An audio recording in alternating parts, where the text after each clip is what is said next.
Alright, so in this video I'm going to be showing you how to navigate the Gravity series. I think this is the 560 in my absence.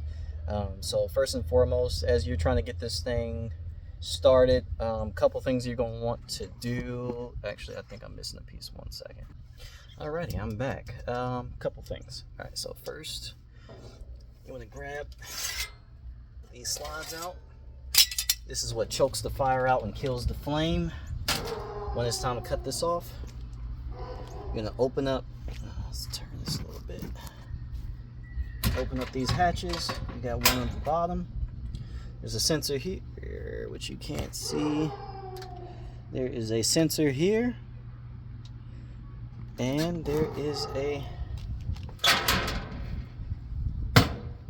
sensor up on the top. Right here. Okay. I'm not a cameraman. Alright. The only reason I'm showing you those is in case you're ever trying to get the fans to engage. So what should happen is when the grill is on, you should hear it click. It'll make a little chime sound when you close either of the hatches, and when they're both closed, then it'll start to circulate air and feed the flames to control the fire level. If you ever close one of these while it's powered on and you don't hear a chime, that switch is bad, and so that's going to be a little bit of a harder task. Not exactly hard, it's just unscrewing some things, but in the case that happens, then you'll probably, while I'm gone, this will essentially be dead. But I just changed these two switches out earlier in the summer, and the first ones actually lasted for a few years, so you should be good in my absence. Anywho, so you got these two hatches open. Let me see if I can get this in here. Alright, so with the fireplace poker, what you want to do is you want to get down, look up under here, and this is a gravity fed belt or tube. What's going to happen is you want to take the poker and poke the gray coals out until you start to see black, and then once you see black, you can stop poking and we'll get to the next part. But for now, I'm just going to poke in here, pause the video so I'm not taking up too much space, but be right back. Alright, so I've cleaned this out a little bit. So what we're going to do now is grab two things.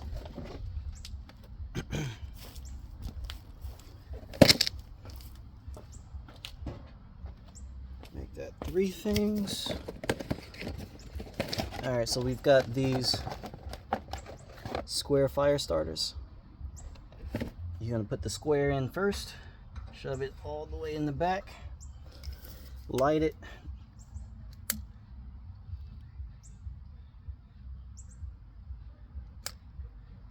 Okay, once that is lit, give it about a minute or two.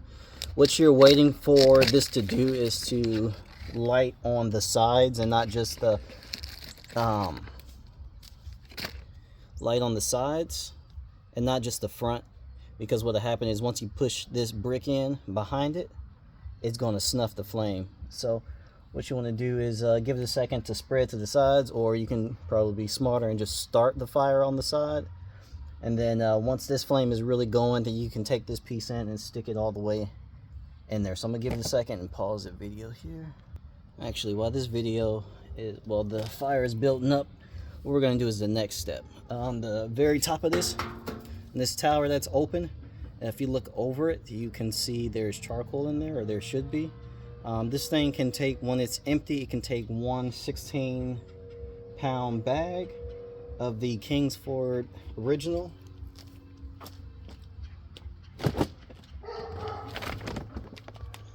Alright, so when you're getting charcoal, make sure that you are not getting instant light. This is not made for instant light. What'll happen for those is instead of being able to reuse what doesn't burn in your current cook session, everything will just light. And so you won't be able to reuse it, so that would be a waste of money. You also won't be able to control the flames as much because everything's just going to be lighting regardless of what that fan's doing.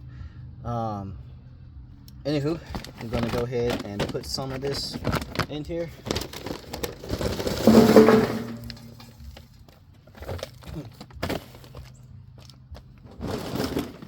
That bag was pretty much done. Give me a second. Open up another one. All right, so one key thing to note is you can refill this grill pretty much at any point, even if it's on. One of the things you do want to be cautious of, though, is if the temperature is reading anything above 300 degrees, then go ahead and put the dial down to less than 300, because when you open up the top hopper, you could cause a large flame to shoot out at your face if it's over 300 degrees. So, once again, temperature high, bad things can happen.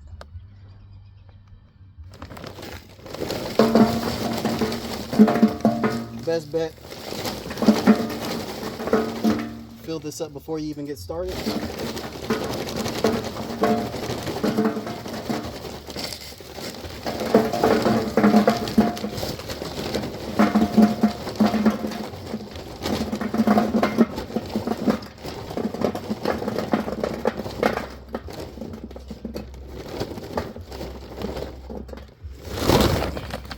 That way you don't have to worry about it. One full hopper will get you up to 16 hours. So even that nice brisket I made, woke up at 4 a.m., was able to cook it all in one bag. Had some left over.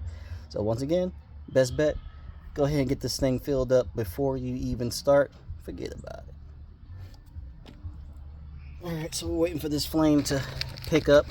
While that's happening, we're going to run you through how you actually turn on the electronic component portion of this. So follow me if you will. All right. What you're looking for. Oh, let me turn this.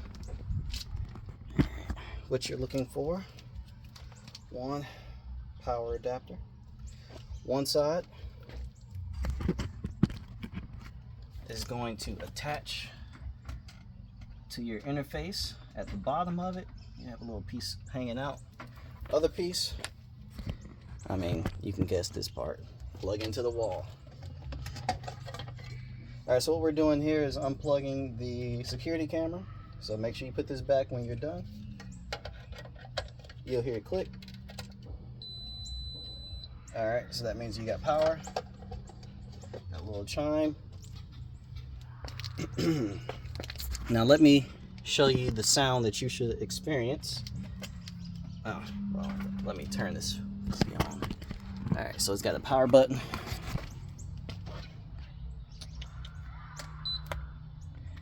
All right, I'm not sure if you can see that. I can't really see it on my side. Anyway, you hit the power, just click it, it'll turn on. There is a thermometer gauge at the left, so west of the power button. You're just gonna hit that. Use the scroll dial to put it on your whatever temperature you want. I'm just making burgers, so I'm putting it at 350. And then once you get back here, so it'll show you the time and it'll also show you the temperature. I don't really care about the time unless you're using the timer. I'll show you how to do that later, but you can, once you're back to the screen, you can make it only show the temperature so you can watch as it rises. Let's go back to this flame. All right, so once the flame has had time to set, I don't know if the coals have actually lit, so we'll probably give it a little bit longer. If this fails the first time, which, trust me, charcoal does not always light. I mean, you've seen it. What you'll do is, the initial steps, you'll take that square brick, put another one in there, light it, give it a second to catch, and then you'll put the rectangular brick in there and give it a little bit longer to heat up. Now if you do this twice and it still does not start, then what you want to do is that step where you took the fire poker, you're going to get back up under there and scrape around some more because you did not get enough of the gray excess coals out that were already used. So we're going to pause here and I'll be back. All right, so we're going to go for it. I'm calling it and saying that this is good enough. So we're going to go ahead and close both of the hatches, top and bottom.